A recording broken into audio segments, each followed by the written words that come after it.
রমজান মাসে যদি কোনো ব্যক্তি রোজা রেখে স্ত্রী সহবাস করে তাহলে স্বামী স্ত্রী উভয়ের উপর কাজা এবং কাফারা উভয়টা ওয়াজিব হবে। এবং রমজান মাসে কোনো ব্যক্তি যদি রোজা রেখে খায় অথবা পান করে ইচ্ছাকৃতভাবে তাহলেও তার উপর কাজা কাফারা উভয়টি ওয়াজিব হবে। রোজা রেখেও যদি কোনো ব্যক্তি হুক্কা পান করে অথবা সিগারেট পান করে তাহলেও তার উপর কাজা কাফারা উভয়টা ওয়াজিব হবে। আর ইসলামী দৃষ্টিতে কাফারা বলা হয় লাগাতার 60টি রোজা রাখা, অর্থাৎ কোনো ব্যক্তি যদি এমন কোনো কাজ করে রোজা রেখে যার দ্বারা কাফারা ওয়াজিব হয় তাকে পরবর্তীতে লাগাতার 60টি রোজা রাখতে হবে। এই 60টি রোজার মধ্যে যদি কোনো ব্যক্তি একটা রোজা কাজা করে মাঝখানে তাহলে আবার সেখান থেকে আবার নতুন করে 60টি রোজা রাখতে হবে। এমন কোনো জিনিস যদি কোনো ব্যক্তি খেয়ে ফেলে যেটা খাবার যোগ্য না, মানে সাধারণত সেগুলোকে খায় না, এগুলো যদি কেউ গিলে ফেলে তাহলে তার রোজা ভেঙে যাবে, তাকে কাজা করতে হবে, কাফারা আদায় করতে হবে না। যেমন নাকি লোহার টুকরা কোনো ব্যক্তি যদি খেয়ে ফেলে তাহলে তার রোজা ভেঙে যাবে। আসসালামু আলাইকুম রহমতুল্লাহি ওয়া বারাকাতুহু। হ্যালো এভরিওয়ান, কেমন আছেন সবাই? আশা করি অনেক ভালো আছেন। আমরা বিগত পর্বে রমজানের মাসআইল সম্পর্কে কিছু আলোচনা করতেছিলাম। যেহেতু রোজা রাখা ফরজ এবং রোজার ইলম শিক্ষা করাও ফরজ, এই জন্য কোন কাজ দ্বারা আমার রোজা সম্পূর্ণ হবে, কোন কাজ করলে রোজা ভেঙে যাবে, সেগুলো জানা প্রত্যেকের উপর জরুরি। এই জন্য আমরা মাসাইল নিয়ে আলোচনা করছিলাম। আজকে আমরা আলোচনা করব রোজা ভঙ্গের কারণ সম্পর্কে, অর্থাৎ কোন কাজের দ্বারা রোজার কাজা এবং কাফারা উভয়টা ওয়াজিব হয় এবং কোন কাজ দ্বারা শুধুমাত্র কাজা ওয়াজিব হয়, কাফারা ওয়াজিব হয় না। সুতরাং চলুন শুরু করা যাক। রমজান মাসে যদি কোনো ব্যক্তি রোজা রেখে স্ত্রী সহবাস করে তাহলে স্বামী স্ত্রী উভয়ের উপর কাজা এবং কাফারা উভয়টা ওয়াজিব হবে। এবং রমজান মাসে কোনো ব্যক্তি যদি রোজা রেখে খায় অথবা পান করে ইচ্ছাকৃতভাবে তাহলেও তার উপর কাজা কাফারা উভয়টি ওয়াজিব হবে। এবং রমজান মাসে যদি কোনো ব্যক্তি রোজা রেখে মাস্টারবেশন করে, হস্তমৈথুন করে, তাহলে তার উপর কাজা কাফারা উভয়টাই ওয়াজিব হবে। রোজা রেখেও যদি কোনো ব্যক্তি হুক্কা পান করে অথবা সিগারেট পান করে তাহলেও তার উপর কাজা কাফারা উভয়টা ওয়াজিব হবে। সুবহ সাদেক হওয়ার পরেও এবং যদি কেউ জানে যে সুবহ সাদেক হয়ে গেছে, আজান কানে আসে নাই, এ ধরনের ভিত্তিবিহীন অজুহাতে যদি কোনো ব্যক্তি স্ত্রী সহবাসে লিপ্ত থাকে অথবা যদি খানা খায় অথবা পান করে তাহলে এই ধরনের কর্মকাণ্ডের কারণে তার উপর কাজা কাফারা উভয়টাই ওয়াজিব হবে।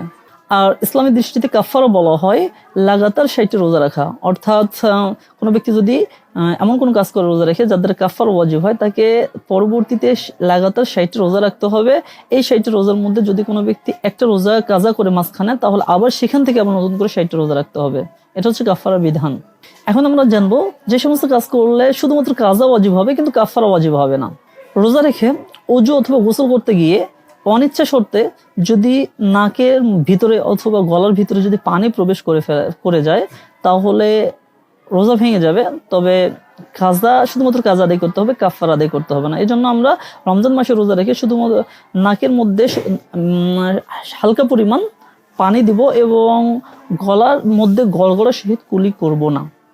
এমন কোনো জিনিস যদি কোনো ব্যক্তি খেয়ে ফেলে যেটা খাবার যোগ্য না, মানে সাধারণত সেগুলোকে খায় না, এগুলো যদি কেউ গিলে ফেলে তাহলে তার রোজা ভেঙে যাবে, তাকে কাজা করতে হবে, কাফারা আদায় করতে হবে না। যেমন নাকি লোহার টুকরা কোনো ব্যক্তি যদি খেয়ে ফেলে তাহলে তার রোজা ভেঙে যাবে। রোজা রেখে দাঁত থেকে অথবা যদি জিহ্বা থেকে যদি রক্ত বের হয় আর সেই রক্তের পরিমাণটা যদি থুতুর পরিমাণ অথবা তার থেকে যদি বেশি হয় এবং সেই রক্তটা যদি কোনো ব্যক্তি গিলে ফেলে তাহলে তার রোজা ভেঙে যাবে। তবে এক্ষেত্রে শুধু কাজা ওয়াজিব হবে, কাফারা ওয়াজিব হবে না। যদি কোনো মহিলা রোজা রাখা অবস্থায় হায়েজ কিংবা নেফাস চলে আসে তাহলে সেই মহিলার রোজা ভেঙে যাবে। আর সেক্ষেত্রে সে পরবর্তীতে কাজা আদায় করে নেবে, কাফারা আদায় করতে হবে না। মুখে বমি আসার পর যদি কোনো ব্যক্তি ইচ্ছাকৃতভাবে তা গিলে ফেলে তাহলে তার রোজা ভেঙে যাবে। তবে সেক্ষেত্রে কাজা আদায় করতে হবে, কাফারা আদায় করতে হবে না, যদিও বা বমির পরিমাণ অল্প হয়। পেটের ভিতরে বা এমন কোনো ক্ষততে যদি ওষুধ লাগানো হয় যেটা সোজা ওষুধটা পেটের মধ্যে চলে যায়, এমন তো অবস্থা রোজা ভেঙে যাবে। তবে কাজা করতে হবে বা কাফারা আদায় করতে হবে না। নাকে কিংবা কানের মধ্যে ওষুধ লাগায় যেগুলো গলার মধ্যে যদি চলে যায় তাহলে রোজা ভেঙে যাবে, কাজা করতে হবে, কাফারা আদায় করতে হবে না। মলদ্বারের ভিতর দিয়ে পানি কিংবা যদি ঔষধ প্রবেশ করে তাহলে এর দ্বারা রোজা ভেঙে যাবে, তবে কাজা করতে হবে, কাফারা আদায় করতে হবে না। যদি কোনো ব্যক্তি এটা মনে করে যে এখনো সেহরির সময় আছে, এরপরে যদি সে খাবার খায় অথবা স্ত্রী সহবাস করে তাহলে তার রোজা ভেঙে যাবে, কিন্তু কাজা করতে হবে, কাফারা আদায় করতে হবে না। সে একটু অদ্রুপভাবে ইফতারির সময় হয়েছে ভেবে যদি কোনো ব্যক্তি আগে ইফতার করে নেয় তাহলে তারপর তার রোজা ভেঙে যাবে, কিন্তু কাজা করতে হবে, কাফারা আদায় করতে হবে না। রোজা রাখা অবস্থায় ভুলবশত পানাহার যদি কোনো ব্যক্তি করে ফেলে আর এর দ্বারা সে মনে করে আমার রোজা ভেঙে গেছে, এই জন্য আবার দ্বিতীয়বার যদি সে খাবার খায় অথবা পানাহার করে, তাহলে এর দ্বারা কাজা অজীব হবে, কাফারা আদায় অজীব হবে না। অনিচ্ছাকৃতভাবে বমি হয়েছে, এখন সে যদি মনে করে যে এর দ্বারা আমার রোজা ভেঙে গেছে, এর দরুন সে যদি খাবার খায় অথবা পান করে, তাহলে তার উপর কাজা ওয়াজিব হবে। এখন আমরা জানবো যে সমস্ত কারণে সাধারণত রোজাই ভাঙে না। যদি কোনো ব্যক্তি অনিচ্ছায় রোজার কথা ভুলে গিয়ে যদি খাবার খায় অথবা পান করে, তাহলে তার রোজা ভাঙবে না। চোখের মধ্যে ওষুধ লাগার দ্বারা অথবা সুরমা ব্যবহার করার দ্বারা রোজা ভাঙে না।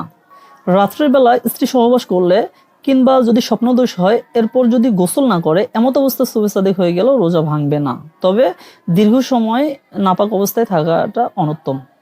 বীর্যপাত হবে না এমনটা যদি কেউ মনে করে, অথবা মনের মধ্যে খারাপ কোনো খাহিসা জাগবে না, এমত অবস্থায় যদি কোনো ব্যক্তি তার স্ত্রীকে চুমু দেয়, তাহলে এদের রোজা ভাঙবে না। অনিচ্ছাকৃতভাবে যদি কোনো ব্যক্তি বমি করে ফেলে, তাহলে এর দ্বারা রোজা ভাঙবে না। কিংবা গলার ভিতর থেকে মুখে আসে নাই, গলার ভিতর থেকে ভিতরে চলে গেছে, এর দ্বারাও রোজা ভাঙবে না। শরীরে কিংবা মাথায় যদি তেল ব্যবহার করা হয়, যদিও বা এই তেলটা ভিতরেও চলে যায়, তারপর রোজা ভাঙবে না। শুধুমাত্র যৌন চিন্তার দ্বারা যদি কোনো ব্যক্তির বীর্যপাত হয়ে যায়, এর দ্বারা রোজা ভাঙবে না। তবে বলাই বাহুল্য যে এ ধরনের কুচিন্তা করাটা অনেক বড় গুনাহের কাজ। কামভাবের সাথে কোনো ব্যক্তি যদি কোনো মহিলার দিকে তাকায়, এর দ্বারা যদি তার বীর্যপাত হয়ে যায়, তাহলে তার রোজা ভাঙবে না। তবে এ ধরনের কুকর্ম থেকে বেঁচে থাকা দরকার। মশা মাছি কিংবা কীট পতঙ্গ যদি অনিচ্ছায় যদি কারো মুখের মধ্যে ঢুকে পড়ে, তাহলে এর দ্বারা রোজা ভাঙবে না। অনুরূপভাবে ধোয়া কিংবা ধুলাবালি যদি মুখের ভিতরে ঢুকে পড়ে, তাহলে তারপরও রোজা ভাঙবে না। স্বপ্নদোষ হলে রোজা ভাঙবে না। সুস্থ অবস্থায় কোনো ব্যক্তি রোজা নিয়ত করার পর যদি সে অচেতন হয়ে যায় বা যদি অজ্ঞান হয়ে যায়, তাহলে তার রোজা ভাঙবে না। সুতরাং এই ছিল মোটামুটিভাবে রোজার মাসআলা মাসাইল। তো আমরা চেষ্টা করবো ইনশাআল্লাহ যে এই মাসআলাগুলো ভালোভাবে আয়ত্ত করার জন্য। আসসালামু আলাইকুম ওয়া রাহমাতুল্লাহি ওয়া বারাকাতুহু।